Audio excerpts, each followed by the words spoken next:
Hi, Timothy Pope here from Shanghai Eye. China's political season has begun. The annual meetings of the National People's Congress and the Chinese People's Political Consultative Conference. That's the NPC and the CPPCC. For short, we call it the two sessions. One of the first things that happens on the first day of the two sessions is a speech from the Chinese Premier Li Qiang. He delivers the government work report. And today, I wanted to look at what's in that speech for households and for ordinary people in China. So here are my top 5 takeaways for households. 1. A projected CPI increase of 2%. Premier Li said, by better balancing total supply and demand, we will steer general price levels back into positive territory and produce a reasonable, modest rebound in consumer prices to facilitate a virtuous cycle in the economy. This one is really important for China at a structural level. Prices going up might not immediately sound like a good thing, but this will help the whole economy. And the other things that the Premier wants to get done this year will be easier if China hits the inflation target. 2, there's going to be more help for consumers. The headline announcement here is something that we're familiar with. It's the extension of the Consumer Goods Trade-in Program. This is a big thing for middle-income households in China. 250 billion yuan is being allocated for these consumer subsidies, and we know this works. Last year's subsidies generated 2.6 trillion yuan in sales. There's also an acknowledgement here that Chinese people need more time to spend. In the past, we've seen the extension of holidays like Labor Day on May 1st into a week-long break, but there's a passage in the speech about introducing spring and autumn school holidays and staggered paid leave for workers. This feeds into growing holiday and leisure consumption. Premier Li also said that China has got to do away with excessive restrictions on consumption in culture, tourism, sports and healthcare, and also make the country a top shopping destination for tourists internationally. 3. The social safety net. The government has made moves to top up medical insurance subsidies by 24 yuan per person and the minimum basic old age pensions by 20 yuan per month.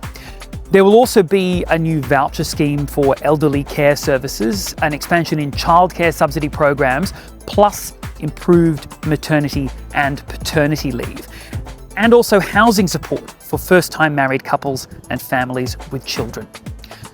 The numbers here might sound modest, but they will be felt, and the direction of travel in this is really important. This not only supports the community, but it gives a nod to the fact that we in China underconsume by international standards because of precautionary saving.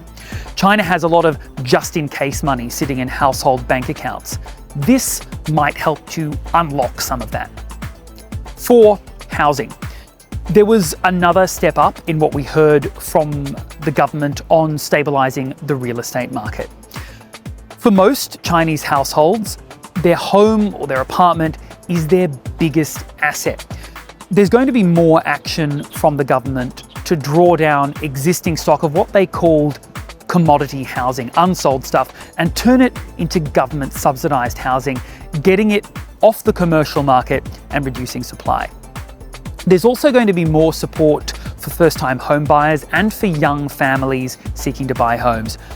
Restoring confidence in the real estate market would have an absolutely massive effect on the Chinese economy, just by changing the way that people feel about the assets that they already own. 5. Job creation and wage growth. Premier Li said that the government was committed to developing an income growth plan to raise the wages of urban and rural workers. To me, this is one of the most important things on the agenda for this year, because nothing that we do to boost consumption or to fix the housing market really works for people or families whose wages haven't gone up since before the pandemic. The government has set a target for 12 million new urban jobs this year, and the Premier said that policies will be brought forward to include new forms of employment. So gig workers and flexible workers, they're going to be folded into China's social security programs, and that increases their week-to-week and month-to-month financial certainty.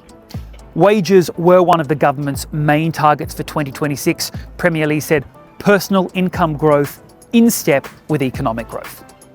If we look at all of these 5 things together, boosting consumption really is the underlying thread. And these are areas which have been holding Chinese consumers back from unleashing the nation's full and considerable spending power. Price stability, the safety net, asset values, income security, and subsidies.